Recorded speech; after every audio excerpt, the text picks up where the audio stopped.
The state of New York has an aggressive climate action plan that strives to add more renewable energy by 2030, commit to major reductions in greenhouse gas emissions statewide by 2050, and promote technology to help achieve these goals.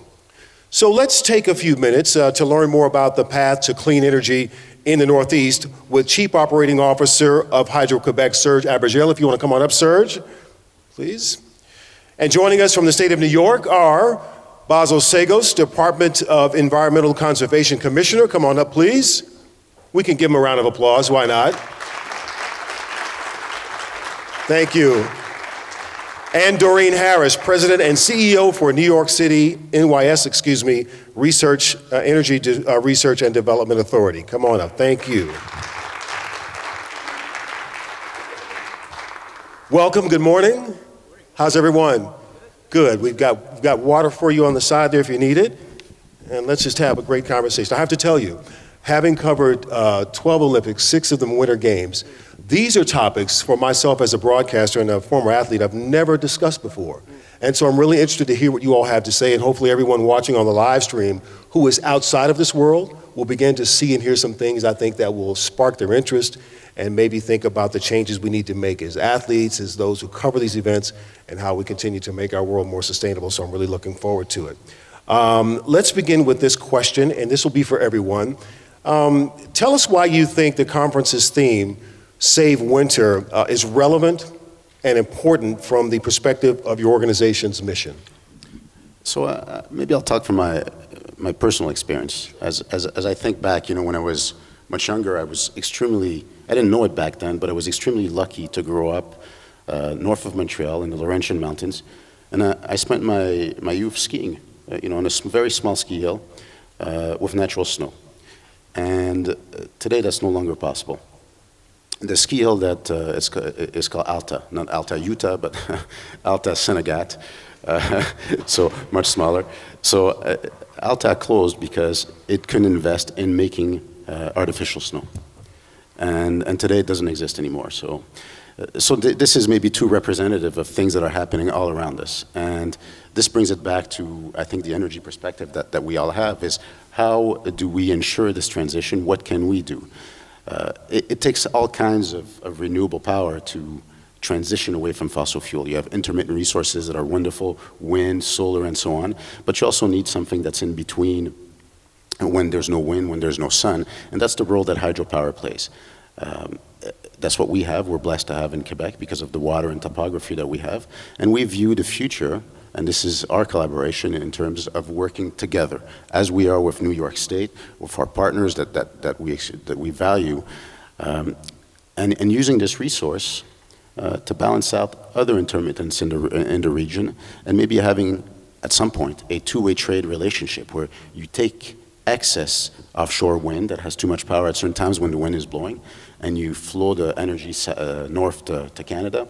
And at times you take hydropower in your reservoirs that you can store the energy until you need it, and you flow it north when needed.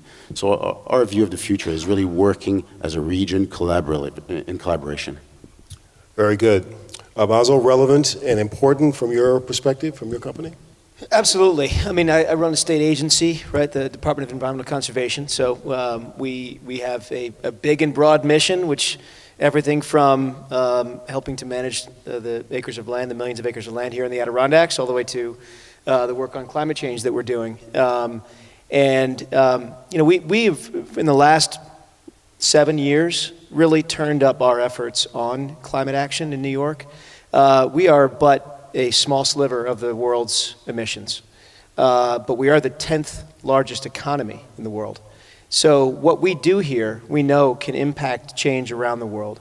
And so when you look at an event like this, and we think a lot about the Adirondacks, both summer and winter, and what this region means for New York, it's one of the reasons why we fight so hard for protecting winter, right? Because this international experiment, this land around us here in the Adirondacks, where you have an enormous amount of protected land, and within it, these very important cultural, economic, and community-based assets. And it's a reason why the state is so focused on fixing these problems, right? Providing this state leadership, but also, frankly, international leadership on some of these really important issues. So you mentioned some of these big targets we're trying to hit, reducing our emissions, which we know will generate massive economic opportunities for New York. But we have to approach it, I think, with the level of cooperation nationally, because we only have that small sliver of emissions, and ultimately this is going to take that unparalleled cooperation between federal, state, and local. We have that right now for the first time, I would say, ever, between the federal government, states now working in concert. And to have a venue like this be a showcase for action and to have FISU embrace it, I think is a terrific messaging opportunity for the world, right? Sport is such a unifier. It's an ability for us to communicate to communities that typically don't focus on these issues. So I'm glad that we're doing it, and really glad that we're doing it right here, selfishly, in the Adirondacks. Yeah, it seems perfect, doesn't it? May I call you Doreen? Of course. Okay, great. So what are your thoughts on this in terms of being relevant and important from your research development group? Yes, certainly. So our authority here in New York State is the corollary, really, to the Department of Environmental Conservation, in which the Commissioner and I have co-chaired New York's Climate Action Council for a number of years, and in fact, at the end of last year, delivered a scoping plan, which was the product of a tremendous amount of work and input across our state, a very diverse state, I would say, for certain. And at the end of the day, we delivered a product that tells us what we need to do to achieve these goals. That's fundamentally what this scoping plan does. And so as the Clean Energy Agency of New York State, our job is to do something about it, do something about climate change, and to address these trends that are irrefutable. When we look here in Lake Placid alone, some of the metrics, you can't argue with the metrics. 3-degree rise in winter temperatures since the 70s, 18% reduction in snowfall since the 40s. This is very real, and these impacts are very serious, both with respect to Lake Placid, our state, and the world. So our job in New York, and certainly under the governor's leadership, is to do something about it, and that's very much what we're here to talk about today. Very interesting. And so Doreen brings up the scoping plan, Basil, and can you talk to us about the context and process of the Climate Act and the scoping plan that was recently completed? I would love to. Listen, I am proud with the work that we did. Doreen mentioned the years that we spent on it, and it took time because we want to get it right. The state signed what was then, and probably still is, the most ambitious climate change law of any major developed jurisdiction. New York Times called it the most important in the world at the time.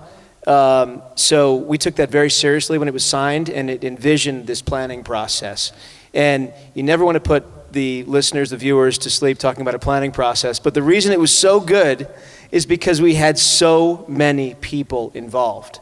We had cabinet officials, transportation, health, power authority, the two of us as well, 22 members total. We did hearings all across the state, 35,000 New Yorkers providing comment. We are looking economy-wide, so it's everything from agriculture, of course, through our lands, such as the Adirondacks, and all the way through into the power sector and cars. And then developed a 450-page plan that we said we would not just put on a shelf. We would use it immediately to catalyze action. And the governor in her State of the State, just a few days ago, this week, I don't know what week we're in right now, but it was this week, that she embraced one of the biggest recommendations in that plan, which is to create this so-called cap and invest program. Put a cap on emissions, charge allowances for big emitters, and use those dollars to begin transitioning this economy and ultimately bringing hundreds of thousands of jobs into the state. So it's really exciting. It's not just a plan. The process was amazing. We've engaged New Yorkers. We're going to have to talk to people all across the state. I mean, a lot of difficult choices that we make over the next 20, 30 years, but I think engaging the public in forums like this will help. All right. Serge, I'll come back to you with one final question in a second, but Doreen, let me follow up on that. How is New York approaching the work that will be required? We think about the new infrastructure that will be needed and the development of renewables. How will you all be handling that? Well, certainly we recognize that we will have an increasing reliance on our grid when we hit our goals of 2030 and 2050 and certainly beyond. So one of NYSERDA's primary jobs is to invest in that grid and in the renewable resources that will serve it into the future. So we've been hard at work for a good long time advancing projects here in upstate New York, certainly wind and solar projects that we're all familiar with, and then a newer resource we're going to be relying on more extensively is certainly offshore wind, which will serve New York City and Long Island at scale. In fact, offshore wind alone has the potential to serve about a third of New York State's electric load, so it's certainly a game changer for us. But we also recognize when we seek to achieve these goals, specifically our 70% renewable by 2030 goal, that we need to really be building out the grid itself and investing in transmission such that we can create that reliable, expanded grid of the future. And so we at NYSERDA executed on a request for proposals a couple of years ago that really focused on how to bring renewables into New York City. New York City is a real challenge for the state of New York. How does one decarbonize this massive load center and all of the people's activities within it? And in doing so, we ended up awarding 2 projects that together with our offshore wind projects has the potential to reduce GHG emissions in the city by 80%. One of the projects was Clean Path New York. It will be bringing upstate wind and solar into the city. And then the second project, which I have a feeling we have a resident expert on here, is the Champlain Hudson Power Express project, which has been in development for a number of years. Many are familiar with it, but now having attended a groundbreaking and seeing this project in construction, we are very much doing as well as planning. And I think that's a critical juxtaposition for New York State. All right, that's a perfect segue, I think. And so, Serge, tell us about this new project and give us just more details, if you can, about building the new infrastructure and all the power transmission lines and how you all plan to address stakeholder engagement in these projects. So the first thing I want to say is that as we look at our energy landscape today, what we realize from an expert point of view is that we need to go through major changes in what we have, the infrastructure we have. And so that's not a very cool or popular thing to say to people, that we need to invest massively in our grid and energy production facilities and you will see changes. So it takes a lot of leadership to get that through and to bring that change. Now, I'm not saying this because Basil and Doreen are here, but New York has shown a lot of leadership. The governor's shown leadership. What'd you say? Say that again? Yeah, keep going. Say more. So, you know, you don't see that everywhere. And so we have to recognize that. New York gets it done. You look around, is it fast enough? Is it, you know, can it ever be fast enough when you see the change that's happening? Well, they're certainly doing something that not many people are doing right now. So that's one thing. But it takes leadership of all kind. And it's not just government leadership or the companies that are involved, it's also the communities at the core, the communities that are impacted by pollution, by climate change. And so in this project that I'm involved in, Champlain Hudson Power Express from Quebec to Astoria, Queens, the communities that make the biggest difference are the communities that are directly impacted by pollution in New York City, with the peakers around the city that are polluting the air of their neighborhoods at certain times when there's that need for power. And so they burn fossil fuel, and that creates asthma problems, air pollution, air quality problems. And those communities rose up, had their voices heard, and they said, okay, that's enough. What can we do to change? So they had the courage to advocate for change. Often enough, you get people that advocate to keep things as is. In this case, they advocated for change. It's not the easiest, it's harder. But they did that, and that made a huge difference. So I think from our point of view as people that are trying to build this infrastructure is, how do we build bridges? How do we add values to these communities? How do we become a genuine, sincere community partner? And this is what brings us here to the Games. It's what dictates every action we take in New York. How do we bring value to these people? How do we show ourselves as true partners? All right. So now let's draw this conversation back to where we are and why we're here with this the events with all the athletes. Let's just kind of go open mic here for a few minutes. Each of you, just share a bit of advice, if you will, on how the FISU athletes who want to make a difference, how can they do so against climate change? What are some of the small things they can do and maybe use their platform as they compete and use social media, however it may be, to help with this battle against climate change? What do you think? Well, listen, I having been active like you were as a kid, skiing and watching the Olympics and watching the U.S. team, the Mayer brothers, Zurbriggen, all those guys. That's who I followed back then, and of course all the hockey teams. There was never any discussion at the time of the issues they were facing with the changing climate. So I think you're right. Using their platforms, their followers, as a teaching opportunity. To talk about it. Doesn't need to be in a preaching way, doesn't need to be in a political way, but it can be about an economic way and what they're seeing, and an emotional way about what they're seeing and experiencing. They're traveling the world, they're coming from places around the world. We saw the opening ceremony last night, sort of thinking about some of these teams that are coming in from Slovenia, Slovakia, Ukraine, Japan, and everyone together right now feeling this incredible amount of change that's happening in the world right now. So the games here provide that apolitical, fact-based opportunity to discuss the issues that we are all facing together as a planet. And I encourage them to do so. Beyond that, obviously, take the Nova bus, right? The electric bus that's being provided. Enjoy the sustainable games that Mike Pratt and Orta have helped to put together. I mean, this is a truly sustainable games. So proud to be a partner in that. Talk about everything that's happening here, how it's possible. So the next games, whether they're FISU or Olympics or anything else, can adopt some of these really incredible principles. Yeah, I'd say building on that, some of the work, I'll talk about sort of what's next for these athletes. And in many ways, when we are looking at the transformation here in New York, and I'm sure across the world, what it creates for these athletes is a huge opportunity.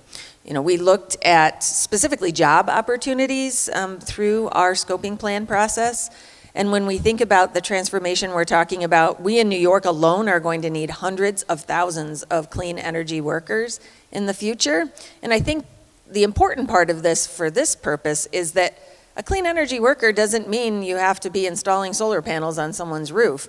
It's everything from welding to education to electricians, et cetera, and beyond. So these athletes, as they prepare for their next steps, wind turbine technician might be a good career for some of them into the future and beyond. So this is an opportunity not only to share, as the commissioner just noted, but also to benefit as you build your career as well.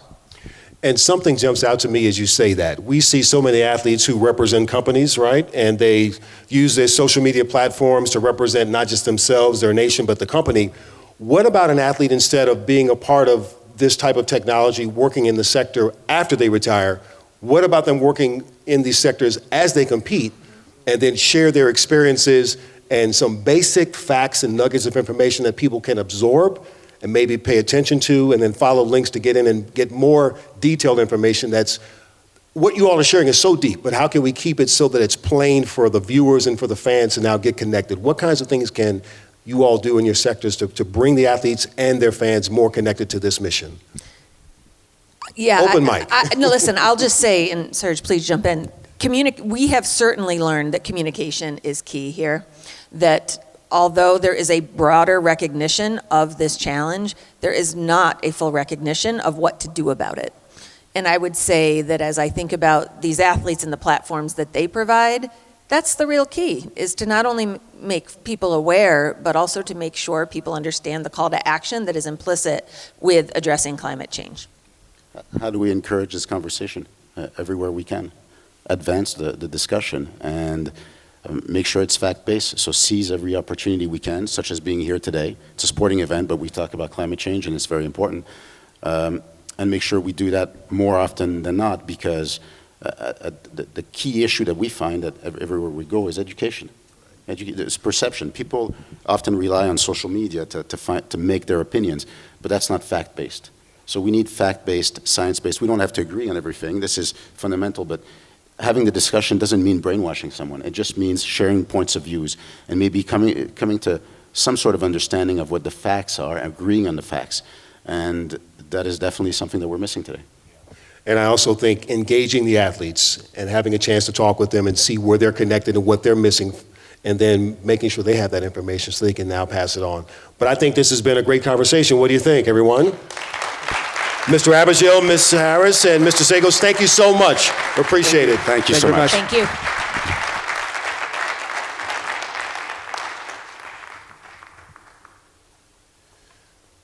All right, great start. Enjoyed that conversation, very important.